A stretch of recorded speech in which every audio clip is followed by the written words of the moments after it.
Students, जैसे कि last audio में हमने आपको बताया था कि पॉलिनेशन परागण क्रिया में आपको बताया था कि जल, वायु और कीटों द्वारा जो परागण होता है उसके द्वारा जो पॉलिन ग्रेन्स होते हैं, मेल सेल जो होती है वो पुष्प के दूसरे पुष्प के या उसी पौधे के दूसरे पुष्प के मादा जननांग यानी कि स्टिग्मा, ओवरी के स्टिग्मा पर पॉलिन ग्रेन्स जो होते हैं वो पहुंच जाते हैं।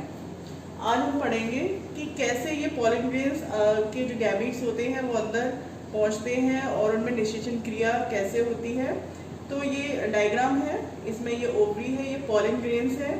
पॉलिन ग्रेन जब स्टिग्मा पर पहुंच जाते हैं तो स्टिग्मा से कुछ रस, कुछ केमिकल स्रावित होते हैं जिससे वो फूल जाते हैं और अंदर को एंटर कर जाते हैं। ये पॉलिन ट्यूब है जो ट्यूब न्यूक्लियस से बनती है। ये धीरे धीरे ग्रोथ करती है और न्यूक्लियस को चीरते हुए अंदर की ओर एंटर कर जाती है। इसी बीच क्या होता है, इसमें मेल गैमेट्स होते हैं। जो जनरेटिव न्यूक्लियस था, ये जैसे ये पॉलिन ग्रेन है, इसमें दो न्यूक्लियस होते हैं। ये होता है ट्यूब न्यूक्लियस और ये जनरेटिव न्यूक्लियस। ट्यूब न्यूक्लियस से तो ट्यूब बननी शुरू हो जाती है और ये जो जनरेटिव न्यूक्लियस है ये दो गैमेट्स में टूट जाता है, जिसे बोलते हैं मेल गैमेट्स या स्पर्म्स। ये दोनों ही गैमेट्स जो होते हैं वो हैप्लॉइड होते हैं। अब जब ये एंटर करते हैं इसमें तो परागनली आगे से या तो आगे से फट जाती है या इसमें दो छिद्र हो जाते हैं, जिससे एक मेल गैमेट जो होता है वो एग सेल, ये माइक्रोपाइल की ओर जो 3 सेल होती हैं जिन्हें हम एग एपरेटस कहते हैं, इसमें बीच में एग सेल होती है और साइड में सिनर्जिड सेल होती है। ये सिनर्जिड सेल इसको हेल्प करती हैं। एक मेल न्यूक्लियस एग सेल से जाके मिल जाता है और जाइगोट बनाता है और दूसरा मेल न्यूक्लियस, ये जो सेकेंडरी न्यूक्लियस यहाँ पे जो है उससे जाके मिल जाता है और प्राइमरी इंडोस्पर्म न्यूक्लियस बनाता है जो कि 3N होता है। इसे हम इसके द्वारा भी समझ सकते हैं फ्लो चार्ट से। फर्स्ट मेल गैमीट यानी कि N हैप्लॉइड कंडीशन में एग सेल N से मिलकर जाइगोट बनाता है जो कि 2N होता है। इस क्रिया को ट्रू फर्टिलाइजेशन कहते हैं क्योंकि इसमें डबल N और 2N जाइगोट बना, ये आगे चलकर एम्ब्रियो का विकास करता है। दूसरा मेल गैमीट, ये जो दूसरा मेल गैमीट है वो सेकेंडरी न्यूक्लियस जिसमें गुणसूत्रों की संख्या ऑलरेडी डबल होती है, 2N सेकेंडरी न्यूक्लियस होता है, उससे मिलता है तो प्राइमरी इंडोस्पर्म न्यूक्लियस बनता है। तो गुणसूत्रों की संख्या N + 2N 3N हो जाती है। इस क्रिया को ट्रिपल फ्यूजन कहते हैं। ये दोनों क्रियाएं, ट्रू फर्टिलाइजेशन और ट्रिपल फ्यूजन, दोनों को सम्मिलित रूप में डबल फर्टिलाइजेशन या दोहरा निषेचन भी कहते हैं। इसकी खोज नावाशन नामक वैज्ञानिक ने 1898 में लिलियम और फ्रिटिलेरिया नामक पौधों में की थी और बाद में ये ज्ञात हुआ कि एंजियोस्पर्म प्लांट का ये एक विशेष लक्षण है। इस क्रिया में जाइगोट से एम्ब्रियो तथा प्राइमरी इंडोस्पर्म न्यूक्लियस से इंडोस्पर्म का निर्माण होता है और ये जो इंडोस्पर्म बनता है ये विकसित होते हुए एम्ब्रियो को भोजन प्रोवाइड कराता है और उसमें यूज होता है। इसके बाद है पोस्ट फर्टिलाइजेशन चेंजेस यानी कि निषेचन। यहाँ पे जो हमने निषेचन पढ़ा उसके बाद क्या क्या चेंजेस होते हैं तो उसे हम 3 भागों में विभक्त कर सकते हैं। पहला है एम्ब्रियो एंड इट्स डेवलपमेंट यानी कि एम्ब्रियोजेनी। दूसरा है डेवलपमेंट ऑफ इंडोस्पर्म, भ्रूण कोश का विकास और formation of seed and fruit यानी कि बीज और फल का निर्माण। तो पहला है एम्ब्रियो एंड इट्स डेवलपमेंट। जो अधिकांश डाइकोट जो प्लांट्स होते हैं, स्पेशली कैप्सुला जो पौधा है वो एक टिपिकल एम्ब्रियो माना जाता है। इस क्रिया में क्या होता है, जाइगोट जो 2N जाइगोट बना था, जो ट्रू फर्टिलाइजेशन के थ्रू 2N जाइगोट बना, इसमें ये विकास करके इसमें भित्ति बन जाती है और इसमें पहला विभाजन होता है जो अनुप्रस्थ होता है, ट्रांसवर्स होता है, जिसमें ऊपर वाली जो सेल होती है उसे बेसल सेल कहते हैं, नीचे वाली सेल को टर्मिनल सेल कहते हैं। यह एम्ब्रियोनल सेल होती है और बेसल सेल सस्पेंसर सेल होती है। अब ये ऊपर वाली सेल जो बेसल सेल है इसमें फिर ट्रांसवर्स डिवीजन होते हैं और टर्मिनल सेल में वर्टिकल डिवीजन होता है। अब ये जो बेसल सेल है इसमें बार बार विभाजन होते हैं और ये 6 से 10 कोशिका लंबी सस्पेंसर सेल बनाती है। और नीचे वाली सेल जो होती है टर्मिनल सेल, ये अनुप्रस्थ और वर्टिकल डिवीजन द्वारा एम्ब्रियो का निर्माण करती है, प्रो एम्ब्रियो का निर्माण करती है। ये सस्पेंसर जो बना है, ये सस्पेंसर जो है ये इसकी जो ऊपर की जो फूली हुई सेल होती है इसको चूषक कोशिका या हॉस्टीरियल सेल भी कहते हैं। और सस्पेंसर की जो नीचे वाली सेल होती है इसको हाइपोफाइसिस कहते हैं। ये हाइपोफाइसिस ही आगे चलकर रेडिकल को जन्म देती है। और सस्पेंसर का कार्य होता है कि ये न्यूसिलस यानी कि बीजांडकाय से भोजन को खींचकर भ्रूण को प्रदान करता है। इसी बीच ये जो टर्मिनल सेल है इसकी जो सेल्स होती है वो विभाजित होती रहती हैं और पहले 4 सेल फिर 8 सेल ऑक्टेंट स्टेज बनाती है। ये जो हाइपोवेसल सेल है इसके ठीक नीचे की जो सेल होती है, हाइपोफाइसिस की जो ठीक नीचे की सेल होती है उसे हाइपोवेसल सेल कहते हैं और उसके नीचे की 4 जो सेल होती हैं उन्हें एपीवेसल सेल कहते हैं। हाइपोवेसल सेल से रेडिकल और हाइपोगोटाइड ये बनते हैं और एपीवेसल सेल से प्लूम्यूल और कॉटिलिडनस यानी कि प्रांकुर और बीजपत्र बनते हैं और हाइपोवेसल सेल से मूलांकुर और अधोबीजपत्र यानी कि हाइपोगोटाइड का निर्माण होता है।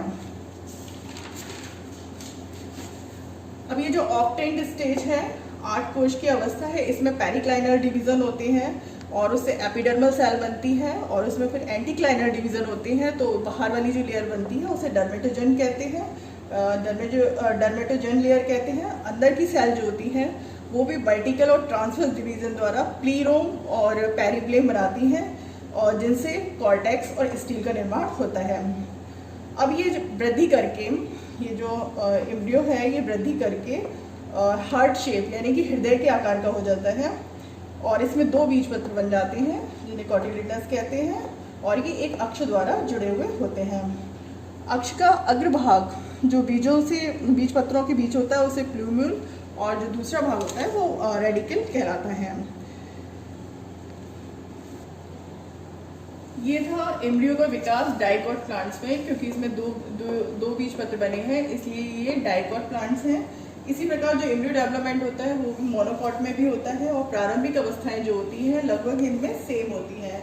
बाद की कुछ अवस्थाओं में इनमें अंतर देखा जा सकता है। जाइगोट जो होता है वो अनुप्रस्थ विभाजन द्वारा बेसल सेल और टर्मिनल सेल में डिवाइड हो जाता है और जिसके फलस्वरूप 2 कोशिकाएं बनती हैं, ऊपर वाली बेसल और नीचे वाली टर्मिनल सेल। फिर इसमें फिर विभाजन होता है और ये टी शेप का प्रो एम्ब्रियो बन जाता है।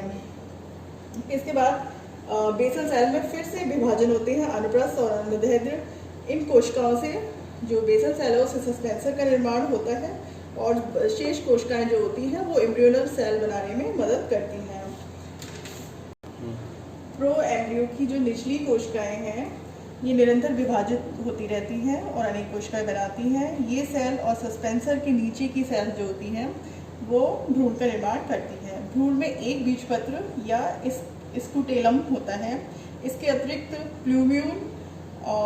प्लूम्यूल और हाइपोगोटाइड और तथा रेडिकल होता है। एक बीजपत्री पौधों में के भ्रूण में कॉटिलिडनस आगे की ओर और प्लूम्यूल और रेडिकल प्लूम्यूल जो होता है वो साइड में होता है और ये प्रांकुर चोल से ढका रहता है। इस प्रकार हमने इसमें एम्ब्रियो का विकास समझ लिया डाइकॉट और मोनोकॉट में। अब दूसरा पॉइंट है डेवलपमेंट ऑफ एंडोस्पर्म। एंडोस्पर्म यानी कि भ्रूणपोष का विकास। भ्रूणपोष जो है वो यहाँ ये इससे बनता है प्राइमरी एंडोस्पर्म न्यूक्लियस से, जो सेकंड फर्टिलाइजेशन था जिसमें दूसरा सेकंड मेल गैमीट जो होता है वो सेकेंडरी न्यूक्लियस से मिलकर प्राइमरी एंडोस्पर्म न्यूक्लियस बनाता है जो आगे चलकर एंडोस्पर्म बनाता है यानी कि भ्रूणपोष बनाता है। ये 3 टाइप्स के होते हैं। विकास के आधार पर ये 3 प्रकार के होते हैं। पहला है न्यूक्लियर एंडोस्पर्म। इस प्रकार के एंडोस्पर्म में भ्रूणपोष में केंद्रक का विभाजन स्वतंत्र रूप से होता है और इसमें केंद्रक के विभाजन के बाद कोई वॉल नहीं बनती है, कोई सेल वॉल नहीं बनती है, जिससे केंद्रक जो होते हैं वो परिधि पर विन्यासित रहते हैं और बीच में सेंट्रल वैक्यूल बन जाती है। जब ये वैक्यूल जो होती है वो समाप्त हो जाती है तो केंद्रक इसके कोशिका द्रव्य में भर जाते हैं और इसमें फिर बाद में अनेक कोशिकाएं बन जाती हैं। इस प्रकार का न्यूक्लियर एंडोस्पर्म जो होता है पॉलीपेटली फैमिली में पाया जाता है, जैसे कैप्सुला में। दूसरा है सेलुलर एंडोस्पर्म। इस प्रकार के एंडोस्पर्म में जो केंद्रक है, न्यूक्लियस है, उसके प्रत्येक विभाजन के बाद जो होती है वो सेल वॉल का निर्माण हो जाता है। इस प्रकार का जो एंडोस्पर्म होता है गैमोपैटली फैमिली में पाया जाता है, जैसे विलारिसिया में। तीसरा प्रकार का जो एंडोस्पर्म होता है हीलोबियल एंडोस्पर्म। ये जो एंडोस्पर्म होता है वो न्यूक्लियो और सेलुलर के बीच की अवस्था होती है। इसमें पहला जो केंद्रक का विभाजन होता है उसमें सेल वॉल बनती है, लेकिन फिर दोबारा केंद्रक विभाजित होता है और बार बार विभाजित होता है, फिर कोई भी कोशिका भित्ति नहीं बनती है, केवल पहली बार ही कोशिका भित्ति का निर्माण होता है। इस प्रकार का जो एंडोस्पर्म है वो एरिमोरस में पाया जाता है।